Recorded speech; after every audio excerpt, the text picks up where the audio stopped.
Hi అండి, నమస్తే. నేను మీ Devi. Welcome to my channel. ఈరోజు వీడియోలో ఈవినింగ్ స్నాక్ ఐటెంగా ఒక మంచి టేస్టీ క్రంచీ ఐటెంని చూపించబోతున్నాను. క్రంచీ చక్కెరపార. ఇది చాలా టేస్ట్గా ఉంటుంది, చేసుకోవడం కూడా చాలా ఈజీగా. చూడండి, ఇంత థిక్గా ఉన్నాయి. ఈ చక్కెరపార అనేది చాలా సాఫ్ట్గా క్రంచీగా నోట్లో వేసుకోగానే కరిగిపోయేలా ఉంటుంది. పిల్లలకి ఈవినింగ్ స్నాక్ ఐటెంగా పెట్టడానికైనా లేదా స్నాక్స్ బాక్స్లో పెట్టి స్కూల్కి ఇవ్వడానికైనా ఇది చాలా బాగుంటుంది. మీరు ఒకసారి ట్రై చేసి చూస్తే మీ పిల్లలు ఎప్పుడు ఇవే కావాలంటారు. మరి ఎంతో ఈజీగా టేస్టీగా ఈ చక్కెరపారను ఎలా తయారు చేసుకోవాలో ఈరోజు వీడియోలో మనం చూసేద్దాం.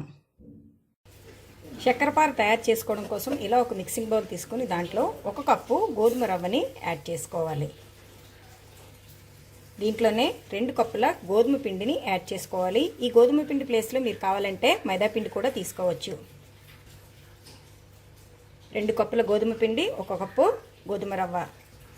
దీంట్లోనే 1/2 కప్పు పంచదారతో చేసిన పౌడరు. వీటన్నిటిని ఒకసారి బాగా మిక్స్ చేసేసుకోవాలి. ఇలా బాగా మిక్స్ చేసుకున్న తర్వాత దీంట్లో 3 స్పూన్స్ వరకు వేడిగా ఉండే ఆయిల్ని యాడ్ చేసేసుకోవాలి. ఇప్పుడు దీన్ని ఇలాగా ఒకసారి ఫస్ట్ మిక్స్ చేసేసుకుందాం.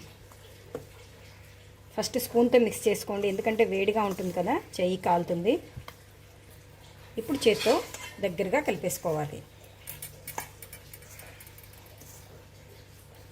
ఇలా ప్రెస్ చేస్తూ కలిపితే మనకి పిండి మొత్తానికి ఆయిల్ అనేది పడుతుంది. ఇలా ఆయిల్ మొత్తం పట్టించిన తర్వాత మనకి ఇలా నొక్కితే షేప్ ఇలాగా హోల్డ్ అవ్వాలి. ఇప్పుడు ఈ పిండిలోనే ఫ్లేవర్ కోసం కొద్దిగా ఇలాచీ పౌడర్,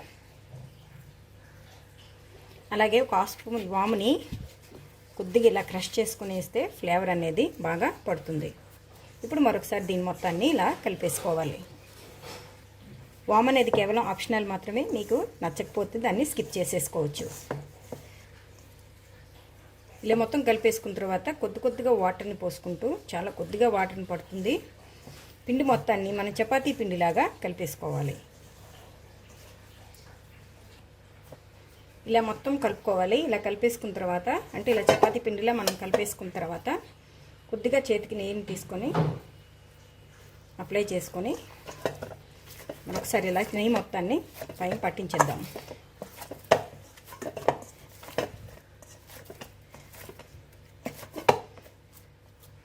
ఇలా నెయ్యి మొత్తం పట్టించేసిన తర్వాత దీన్ని ఇలా ఒక మూతను పెట్టేసి ఒక 10 మినిట్స్ పాటు పిండిని నాననివ్వాలి.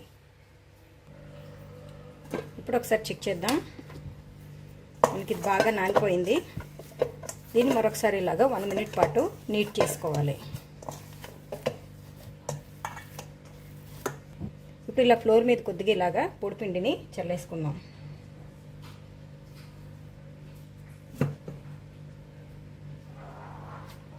దీన్ని ఇలా పెట్టి ఇప్పుడు కొద్దిగా మందంగా దీన్ని చపాతీలాగా ఒత్తుకోవాలి.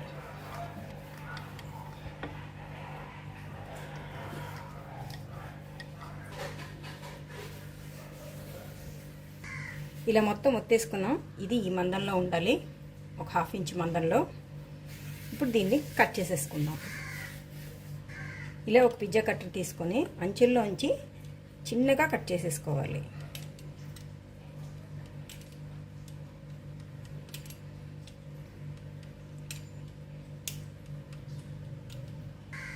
ఇలా మొత్తం నిలువుగా కట్ చేసుకున్న తర్వాత ఇప్పుడు దీన్ని అడ్డంగా కట్ చేసుకుందాం, అంటే మనకి బిస్కెట్ షేప్లో వస్తుంది.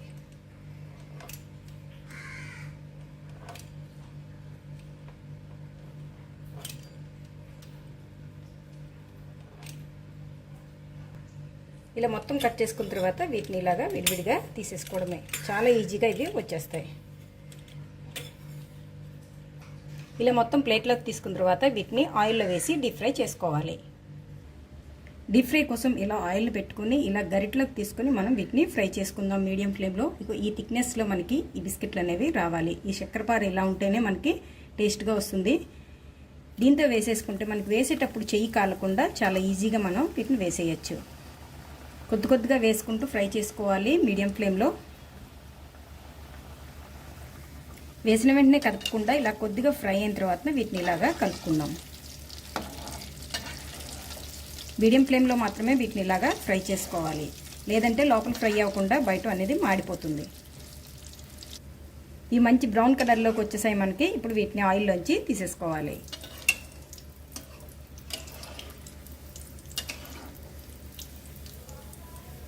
ఇలా అన్నీ ఫ్రై చేసేసుకోవడమే. అంతేనండి, అన్నీ ఇలా వేయించి ప్లేట్లో పెట్టుకుంటే ఎంతో టేస్టీగా ఉండే చక్కెరపార రెడీ. చూడండి, ఇవి ఎంత థిక్గా ఉన్నా చాలా సాఫ్ట్గా ఉంటాయి, చాలా బాగుంటాయి. టేస్ట్ మాత్రం అదిరిపోతుంది. ఇవి స్కూల్కి వెళ్ళే పిల్లలకి స్నాక్స్ బాక్స్లో పెట్టివ్వడానికి, ఈవినింగ్ స్నాక్స్గా తీసుకోవడానికి కూడా చాలా టేస్ట్గా ఉంటుంది. మీరు ఒకసారి తప్పకుండా వీటిని ట్రై చేయండి.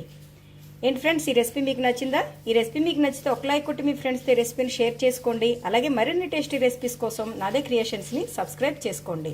Thank you for watching.